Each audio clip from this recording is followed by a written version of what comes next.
Miles Bridges updates finally in free agency. We'll discuss that, plus the greatest Hornet of all time, Kemba Walker. He calls it a career. We'll talk about what he did here in the city of Charlotte, plus this. That wasn't that bad, honestly, Doug. You held back. You idiots! That's what I want. You are Locked On Hornets, your daily Charlotte Hornets podcast. Part of the Locked On Podcast Network, your team every day. In a minute, cuz we live.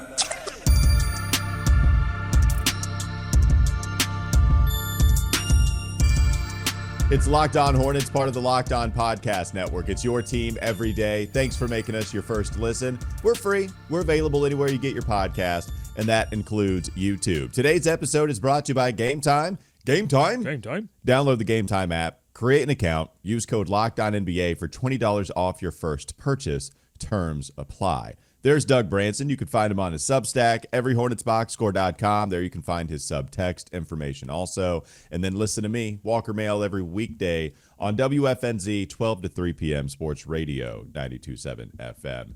So we have a lot to get to. You even said before we started recording, got a lot of show today. We're going to try to break this up a little because we have free agency updates. We have Summer League. We got vacations to get to. I mean, come on. That's the most important thing. We have to get to vacations. We have to get to more vacations. But we also have to talk about the career of Kemba Walker after he called it one yesterday, officially announced his retirement from the game of basketball. So we'll eulogize his career properly. No, we're going to celebrate it. You eulogize something when it's dead, when we're sad. We're not sad. Career. His playing career. Listen, it's not dead. It's just he's moving into a new phase of his career. We're going to celebrate. The light just went out as soon as we were talking about that. I think that's a sign from the basketball gods. That's spooky. Yeah. It's a little spooky. Get out of here, Kemba. House is haunted. Whew, it is haunted. There's Steve Clifford. What are you doing here? Salon? Should we go with it? Really? All right. We'll take the French kid. Let's go to more free agency updates. We finally got something here on the Miles Bridges front, Doug. It had been awfully quiet since the start of free agency. We've known all along that this is the biggest question surrounding Jeff Peterson. Yeah, of course, who are you going to take with your first round selection? That matters. Building your team through the draft is a big deal. But really, it's, okay, are we going to allow Miles to hold us back for the third straight offseason? Are we going to give Miles a monster contract? Not what it used to be, not what it was going to be before he was arrested for felony domestic violence. But is it going to still be something that approaches it? $25 million annually, whatever. We didn't even know if he was going to come back. We finally have a report about the Clippers' interest, or even lack thereof on their part, but the Hornets' interest in trading. Some things to figure out here. Doug, what do you have as far as a report on Miles Bridges and maybe a link to the Clippers? This is from the paper of record in L.A., the Los Angeles Times. The writer is Broderick Turner. The headline is, Clippers look into acquiring free agent Miles Bridges. And the lead is, the Clippers have interest in signing free agent forward Miles Bridges, according to people with knowledge of the situation, not authorized to speak publicly. He goes into sort of a profile of Miles Bridges. I will have a little bit of something to add here for Broderick. He says that Bridges sat out all of 2022-23 season after being accused of assaulting the mother of his children. He also pled no contest to that, by the way. That wasn't written in there. But here he says people close to Bridges said that after seeing how Clippers owner Steve Ballmer has been willing to give players second chances, the team would be a great fit for him and that Bridges has learned from his mistakes. One person pointed out how the Clippers just agreed to a 2-year deal with guard Kevin Porter Jr., who was arrested last September 11th for allegedly assaulting his girlfriend at a New York City hotel. The Houston Rockets banned Porter from team activities and traded him to the Oklahoma City Thunder. Also, the person said Bridges respects Clippers coach Ty Lue and would love to play for him. What do you do with all of that, Walker? Yeah, that's a lot. That's a lot there. Do we want to go with the basketball portion or the comment about? I do wonder about the decision to roll with the franchise that gives out second chances. I mean, you're just calling more attention to everything that's going on. It doesn't make a lot of sense to me, but it is true with the Clippers and what they're doing right now. So I did see this as well. I saw our friend Nada. He retweeted Law Murray who knows a thing or two about the Clippers. He said, I do not think the interest here is mutual. Just wrote a whole piece about where the Clippers are going from a roster standpoint, but this is what happens when other players see what's going on with your program and determine that their transgressions could be absolved as well. And so he works for The Athletic, by the way, based in LA. So like we do have the report. What you were saying is that there is some interest from the Clippers. I don't know. You had some comments there, some thoughts after that tweet? Well, after the tweet, after the article, which is filled with person closest to Bridges says, I would like to play for LA Clippers. So I think that's where the meat of this is. This is like, it's honestly a little sad to me that you've got Bridges and whoever he's authorizing to speak here having this essentially looks like begging for Steve Ballmer to give him a second chance, invoking Kevin Porter's name, which is kind of the reason why I think Steve Ballmer might take a second guess at doing that. That's exactly what I thought. If you're calling more attention to it, then you're like, wait, if you're Steve Ballmer, then well, maybe we just don't give Miles $25 million a year or whatever. Like I agree with you. I don't know why the whole thing, like especially the last sentence. Also, the person says Bridges respects Clippers coach Ty Lue and would love to play for him. Like it's just look, man, we're in a situation right now where Bridges has opted twice now. This is the second time that Bridges has decided I'm going to test the market. The first time was when he decided not to sign a contract with the Hornets and take the qualifying offer. And now here he is up against the market. And he has gone from I'm going to be someone's plan A to plan B to plan C. And now, look, we're waiting on guys like Lauri Markkanen, DeRozan, Brandon Ingram might get signed and traded, Cam Johnson. So, I don't know where he's going to land in the list of priorities for teams. I don't think it's going to happen with the Clippers. The value on Miles has been a roller coaster for me trying to figure it out because the mark we keep going with is the $25 million mark. Bobby Marks posed it in a non-guaranteed deal the last 3 years, which was reminiscent of Kevin Porter Jr. style deal because he also had off-the-court issues. But that's the number we've been rolling with. Then we see some of these players get traded for in exchange for all of the first-round picks. And then when they sign contracts, we've only had a couple of contracts that we deemed fair or underwhelming value for the player. Everyone else has been getting paid and paid handsomely, more so than we thought. So then we're thinking, man, is this really going to get north of 30? Is it going to reach 30? Because now we're talking about some serious money that I didn't really anticipate for Miles. Now, here we are further into the free agency process, Doug, where guys are starting to go to different teams. You might look at it as, well, the Hornets can't do a whole lot more, so they might as well bring Miles back. But also Miles wants more money, and if the Hornets aren't going to budge off of their offer, how valuable is he? And my other question is, how much of the waiting game have we played because of the basketball ability and the off-the-court issues? I like maybe the off-the-court issues actually do have a little bit to do with this more than we thought. Well, but you're picking up a risk. It's just one thing that you've got to go into the equation with. With Markkanen, you don't have that. With DeRozan, you don't have that. With some of the other guys, Buddy Hield just is possibly going to the Warriors on a sign and trade.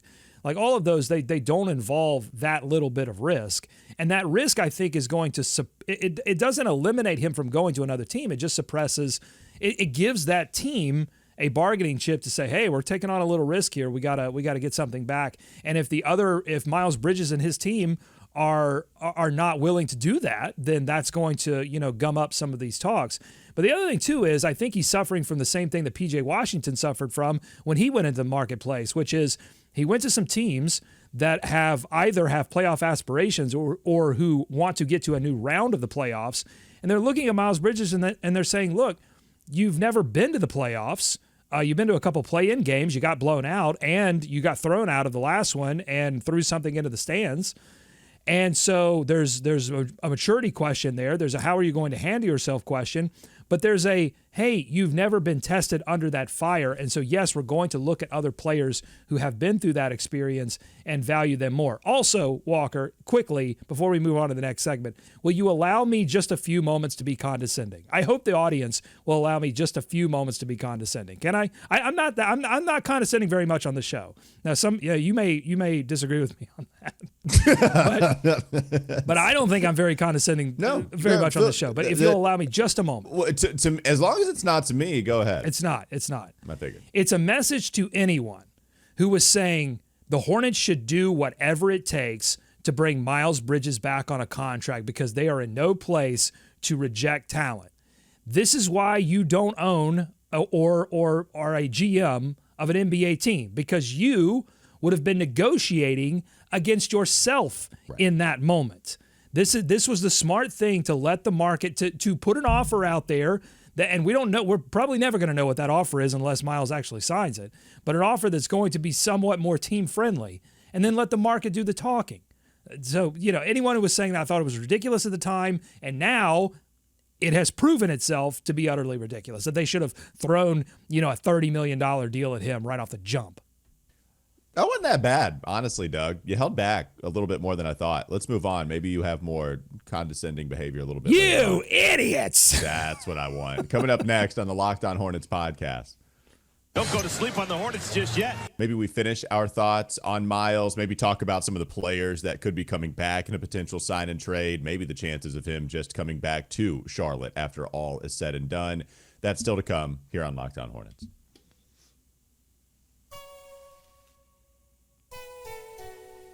This episode is brought to you by Game Time. Game Time? Game Time is an authorized ticket marketplace of Major League Baseball, which makes getting tickets faster and easier. Prices on the Game Time app actually go down the closer it gets to first pitch. With killer last-minute deals, all-in prices, views from your seat, and their lowest price guarantee, Game Time takes the guesswork out of buying MLB tickets. And I talked about those deals. There's a lot of them. Priority last-minute deals, flash deals, zone deals, all-in pricing, seat views. You also have a lowest price guarantee, which is nice because Game Time will credit you 110, not even just 110% of the difference. You also have Game Time ticket coverage. Your purchase is covered with the most flexible customer service policy in the ticketing industry. Take the guesswork out of buying MLB tickets with Game Time. Download the Game Time app, create an account, use code LOCKEDONNBA for $20 off your first purchase. Terms apply. Again, create an account, redeem code LOCKEDONNBA.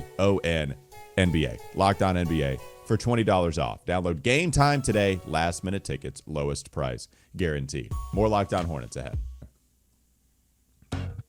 Let's finish up some of these Miles thoughts here, Doug. You had another message for the people. Is it more condescension? It's no more name calling. I apologize. There are no idiots out there. There are people that say silly things, foolish things even.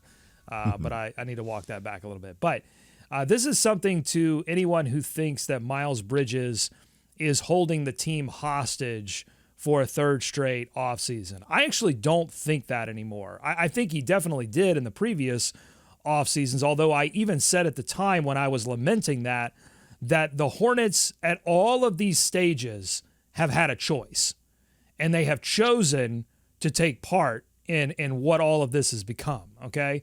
And they continue to have a choice. But I actually think that the situation has now reversed where it's sort of a Rorschach from Watchmen situation where, like, you're stuck in here with me. You think I'm stuck in here with you. You're stuck in here with me. Bridges is stuck with the Hornets unless he can find someone willing to sign and trade at this point, because all of the options where he could be signed into room, where he could be signed in a cap room, have essentially dried up. I mean, it's Utah, who's not interested in being good. It's Detroit, who we've had strong reports that they're not interested in doing that. They're interested in doing what the Hornets are doing right now.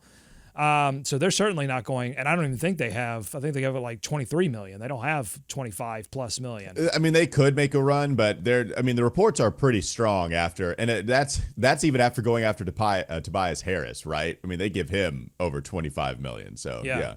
So I think actually the Hornets are super in the driver's seat on this one. I think Jeff Peterson and company the leverage has really flipped on this entire situation.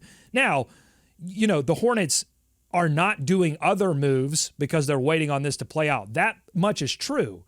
But I don't think they would be doing all that much more if Miles Bridges didn't exist, because I think they are adamant in, adding opportunities, but not necessarily adding major talent to be good this season. So I don't think he's holding the team hostage anymore. No, I totally agree. Just the last few things for me, I think you're right. The roles have reversed. In previous years, we knew Mitch Kupchak and company was going to give Miles the max. He said as much at the presser. It was hilarious because he was just forthright with it. We're going to give him $30 million. Like, he's going to come back to the team. And so you don't have any leverage at that point. Everybody knows what's about to go down. And so that was your big move. That was everything that offseason. Miles gets arrested the day before free agency, and you're left scrambling. Yeah, most of that is out of the Hornets' control. What was in the Hornets' control is what they decided to do in terms of adapting, and didn't look like they adapted all that much because all their eggs were in the Miles Bridges basket. And Miles was good enough and young enough to justify, from a basketball standpoint, if you wanted to try to bring him back, that was going to be the thing that was a part of our foundation with LaMelo. A year goes by, he doesn't play. This past season goes by, doesn't play as well as he did when he was a fringe all-star a couple of years ago, and now he's a couple years older. So new regime, new front office, they didn't draft Miles. Like, they don't have any of the history. The guys that gave Miles all those chances that he said that he loved so much, Steve Clifford and Kupchak are in the building, but they're not the head honchos anymore. So Miles goes and he tests the market, and he's always, well, yeah, we'll come back to you after we take care of this. Yeah, we'll get back to you. We'll get back to you. We got to deal with Lauri Markkanen first. Well, we got to deal with Paul George first. Detroit, what about you? Nah, man, Tobias Harris. Like, what? Tobias? Yeah, I don't know. We're going to give him $25 million a year. We'll get back to you. So now he comes back to the Hornets with not an offer to speak of. Clutch agency, clearly trying to put this out there with the Clippers, saying, hey, we'd love to come over there. We'd love to come over there. Clips. Yeah, we see you giving Kevin Porter Jr. a chance. We saw you picked up Josh Primo after a first-round pick was dropped from the Spurs organization because of what he was alleged of doing, and there wasn't a whole lot of fight back on that. Miles, hey, you want to take Miles on too? Yeah, there's not a lot of leverage with Miles right now, and so it's really about, does he come back to the Hornets on a smaller deal, or does he go on a smaller deal somewhere else? And maybe even the return isn't all that much. But I think the league is telling you right now, like, and I will say, I keep rambling, but like the last offseason with PJ, right? We were talking about smaller dollar amounts too. You're paying mid-level PJ exception type stuff, yeah. Yeah, and you're paying PJ for a different role, where with Miles, like, I guess the idea of Miles is that he is a better player, a better role player, can help you more than what PJ can. Like, that's the idea. And so now you're talking about something that does hurt you if the contract goes sideways, where even with PJ, if you end up, okay, we'll throw you $4 million a year extra, $16 million a year, that's not all that consequential. Here it is. Like, you're talking about big money and buddy, like, this is too much. So I'm with you. I think the Hornets do have all the leverage, and we've been speaking about it that way for a while now. And I think here's my prediction, and I'm still holding firm on this, which is I think the better than not chance is going to be that he does eventually sign a team-friendly deal that may be shorter term, like 3-year, maybe even 2-year. Right. I don't think it's going to be 1 year. I don't think he would bet that strongly that everything's going to work out. But I don't think it's going to be qualifying offer type of thing. I think it's going to be like multi-year, but like 2 or 3. And then he's traded at the deadline. It's very similar to what happened to PJ. I think this is deja vu all over again, maybe higher dollar amounts like you were saying, but similar situation where he plays himself into being more attractive to some teams that are actually getting ready to get into the playoffs as opposed to, formulating their roster now, because needs will open up. Guys will get injured. Opportunities will present themselves at the trade deadline that aren't necessarily here in free agency. So I think that's what happens. I think there is a small chance, though, that LA, having missed out now, looks like they're going to miss out on Buddy, having missed. Yeah. Although they just signed LeBron James to that huge contract. I don't know how that would even work, but that's the team. I still think the Lakers are the team to watch. No, and so with Miles on that short-term deal, that's exactly what Keith Smith talked about yesterday or a couple of days ago on Mac and Bone. So he would bet now that free agency has played out a little bit longer, Miles might go back to Charlotte on a short-term deal. If we're talking short-term, to me, that's like 2 or 1. Like 3 is just kind of normal in my opinion, right? That's quite the average of 5 is the max, 4 still long-term. 2 is about as long as you would get. So, like, think about this. if the Hornets decide to bring Miles back on a 2-year deal, how much did the Hornets ever want Miles in the first place? Despite them saying, it's been clear, we want Miles at the right price. And then, well, see, they never said that last part. But that's what I'm taking from all this. They did want Miles, but they explicitly said, we want Miles to be part of this organization. Well, the report was that they wanted him at the right price. Jeff Peterson himself said, we made it clear to Miles that we want him back. Yeah. Right. And I would have you and I and the reports have always added that last part for clarity so people understand they do want Miles. They don't want Miles at $30 million a year. Right. If it's a short-term deal, that's the question. So if we play out this long, Miles clearly doesn't like the deal. If Miles wants to be back in Charlotte, why isn't he here? Because he doesn't like the deal. And so if we're talking about a short-term contract, then why isn't Charlotte trying to lock him up long-term? Because they don't have all that much of an appetite for Miles Bridges 3 years from now.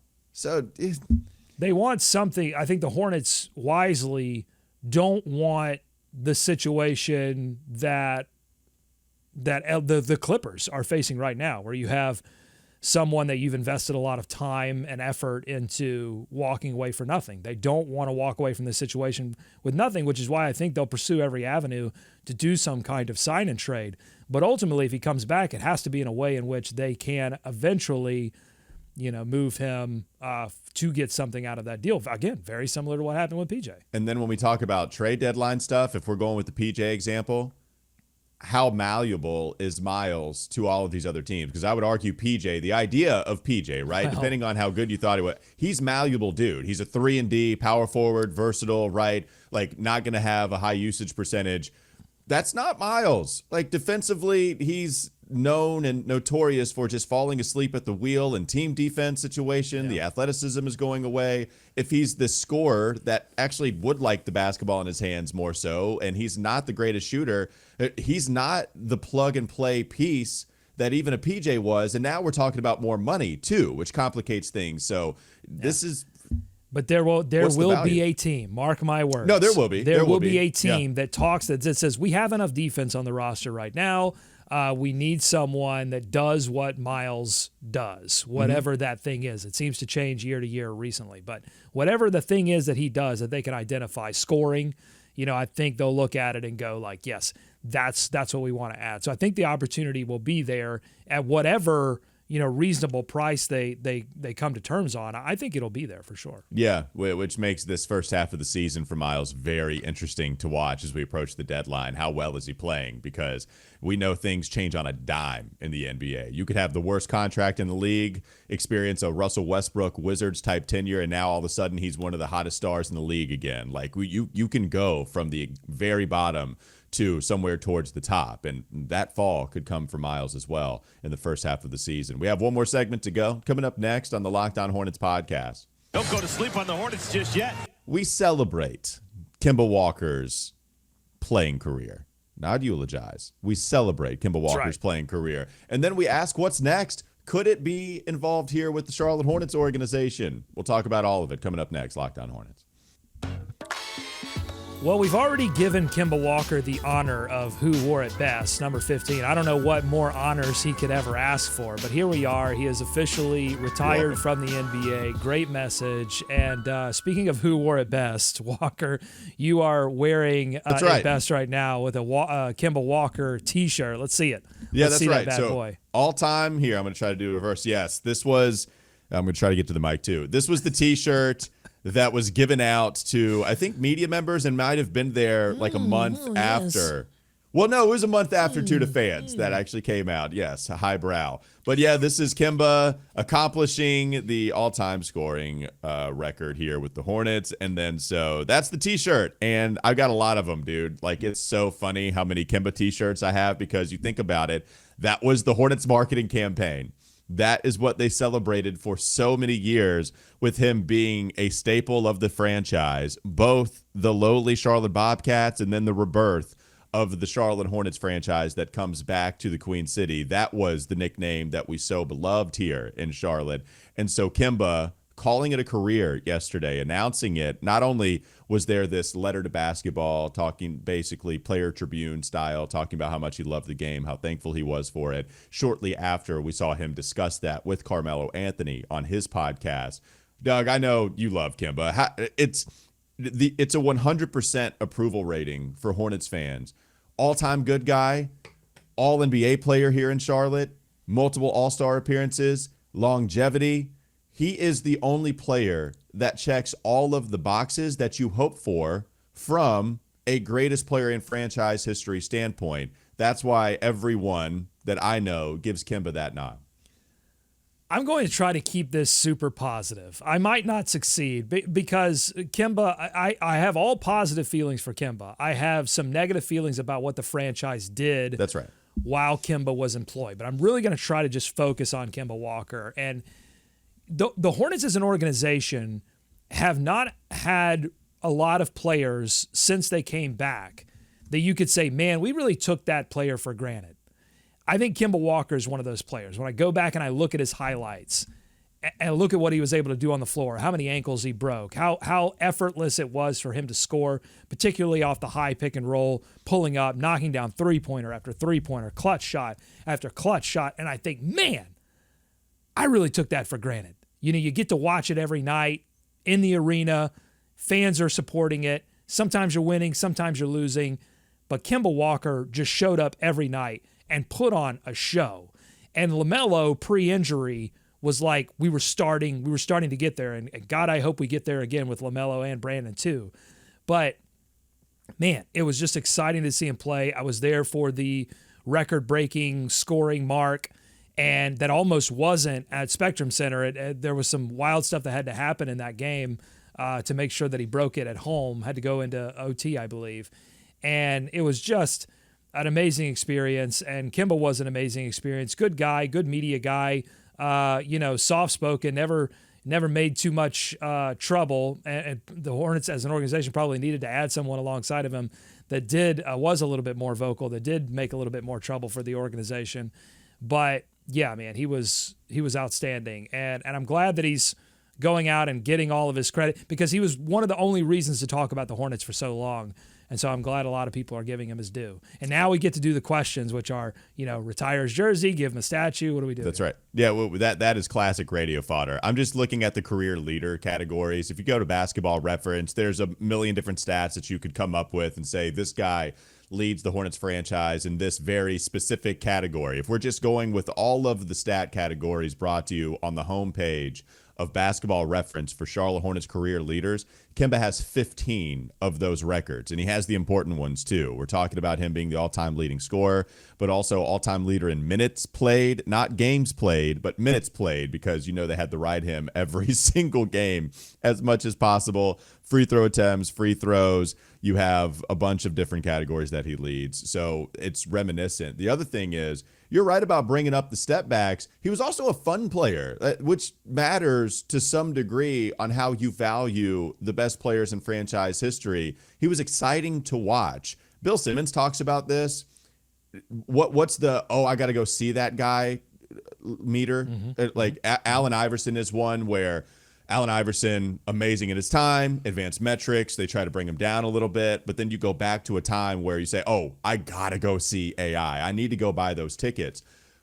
Kemba Walker, it at least gave you a thought. If you were welcoming the Hornets onto your home court, if you were in a different NBA city and the Hornets were coming to town, you would still buy the ticket because you wanted to see Kemba Walker play. And us as Hornets fans, we had something to go to every night to see how exciting he was in the backcourt. That stuff matters. Like, he's in town meter. It was still pretty damn high for somebody that played for a team that didn't ever win a playoff series while he was here.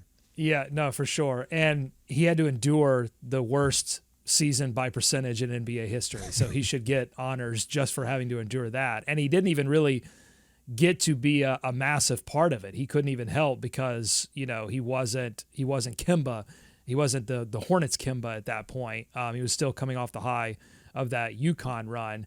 And look, doubted in a lot of spots and overcame all of that doubt. Wasn't even I'm sure a lot of people that listen to this podcast know this, but I bet a lot of casual fans don't know that Kemba wasn't even the highest Hornets then Bobcats draft pick. It was Bismack Biyombo. In that draft. That's right. In that draft, yeah. Like crazy. But here's, I've been thinking about this with, strangely, I'm going to bring up James Bouknight here because someone commented on some kind of James Bouknight thing that like, the team really ruined James Bouknight because they couldn't develop James Bouknight. And my thought on that is it takes two to tango when it comes to player development. I think too often we look at player development and say, well, the team failed that player. When a lot of times it's the player failing themselves and not being willing to do what it takes to develop their own skills. And Kemba Walker is a perfect example of a player that said, I achieved the top of the college mountain. I achieved greatness with a certain type of playing style. And Steve Clifford went to him and said, that's all great, but if you don't do X, Y, and Z, you're not going to achieve your top level in the NBA. And Kemba said, all right, and worked on his three-point shot, especially coming off those picks, and developed into a player that was a deadly three-point shooter and somebody that turned in 4 All-Star appearances. And so that, to me, is a testament to player development. You've got, and honestly, if we just kind of tie this back to the present, a reason why I think Charles Lee and Jeff Peterson are being smart about the way they're bringing players in. Let's bring guys in. They might not achieve the highest of the highest of the highs, but they're going to get better every year because they are a certain type. They have a certain type of mentality that they want to get better, and that's what Kemba had. 7-59 player that got $12 million a year early, and fans criticized the team for giving him that contract, and it became maybe the best contract in the NBA, given what kind of production he was giving the squad at only $12 million a year, which is now even less than what you need for the mid-level exception. Right. So you go to that 2014-15 campaign, 17 points per game, but Doug, he shot 38.5% and 30% from three. 38.5% from the field. I remember seeing PTI talk about this. At the time, the biggest debate sports show in all of sport and all of ESPN. I guess First Take was still there too, so maybe that's not exactly true, but we know how popular PTI is. And at the very end, when they have all these little tiny rapid fire tidbits in there, one of the things was Kemba shoots under 40% from the field. Only 3-4 guys with that many attempts accomplished that last year. It was bad. It wasn't great. And yet you see him the next season shoot 37% from three, 43% from the field, on a lot of volume, and he's second in most improved player of the year voting, only behind CJ McCollum. The next year is when the All-Star appearances would start to form. So you're right, like he even embodies the, hey, stick with it, you can get through all of this too, and it's not someone that comes in entitled, despite being a champion and one of the most celebrated players in UConn history, which does have a celebrated history.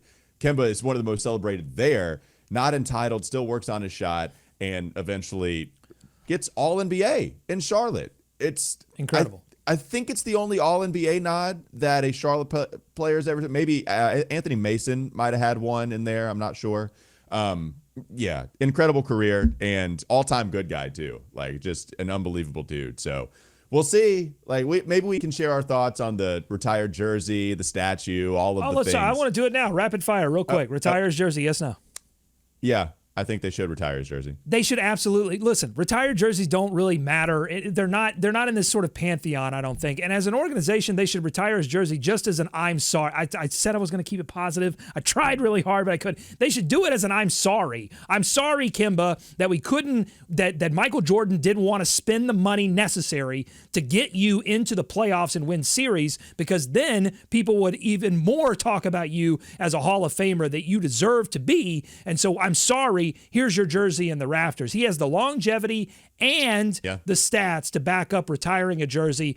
A statue, that may be a step too far for me, Walker. I don't know about you. Yeah, no, man. Like, I this is where I hate going through this stuff, because now we have to, by definition, say something not very, like, not positive about it. Like, now we're like, well, statue's too far. But, like, yeah, look, just give him a retired jersey. It's an easy win. Just do it. And the statue's probably too far. You know, if you want to name your kids after him, feel free. How about a coaching spot? Amber from one of the sickos asked, do you think he has a place on Charles Lee's staff? I've always wanted him back in Charlotte and may And this may be the only nostalgia move that I'm down for, Kemba as a coach. Look, everybody made note of Kemba being there at the Charles Lee introductory presser. It not weird, but it was like, we did kind of brush over that. It was like, oh, Kemba was there. Awesome, man. Good for him. Like, we probably should have spent a little more time on that, but we had other things at the top of the priority list, like Charles Lee being introduced, all the sound bites. What are they going to do in the draft? But it's very easy to see, oh, wait, yeah, he's got to be involved somehow, right? Why is he there? Why is he there for Charles Lee? Was he there for Cliff again? I don't think so. Yeah, and then so we know he was about to retire, but yeah, man, it feels like there could be something here with Charlotte. Could be. I don't know that he's going to like be on the bench, but we saw Marvin Williams join Clifford's staff as sort of a consultant, behind the scenes. I could see that, maybe a scouting role. It all depends on what Kemba is interested in, although I will say that in his thank you, he's sort of teasing that this isn't the end for him in basketball. So, I don't know if he wants to coach, but if he does, I hope it's in Charlotte because it would just be a magical story. And you just get to see him around. It would be an easy, the retired jersey and some kind of role within the organization, which this organization loves to throw around secret roles for people that used to be part of this organization. You might even end up picking somebody yourself like Steve Clifford did. So yeah, these are easy wins if they want to build, because look, they're raising ticket prices. They are, they're building new stuff. They're not exactly going to like win a bunch of games this season, or at least they're not trying as hard as they could to win games this season. They need some easy wins PR-wise, and I think these would be easy wins. But not the statue. The statue is for, like top 10, top 20 players of all time. Like, let's get serious. I agree. I'm looking at you, Nick Carboni. Well, we'll end on a negative note. Yeah, sorry, no statue. That'll do it for Locked On Hornets. Thanks for making us your first Got listen. My eyes on Carboni. Of course. Oh, no, he's taking over the eyes from Will Kunkel? Is that what's going on? That's right. Kunkel ran out of town. I ran him out of town with my eyes, and now Carboni. Stay with us, Nick. Don't leave for Houston. That'll do it. Thanks for making us your first listen. Free and available anywhere you get your pods. That includes YouTube. Next episode, we'll give you all the Summer League breakdown. We got the roster. It's official. Brandon Miller is a part of the roster. How much is he going to play? That'll all be there in the next episode on Locked On Hornets. Thanks again.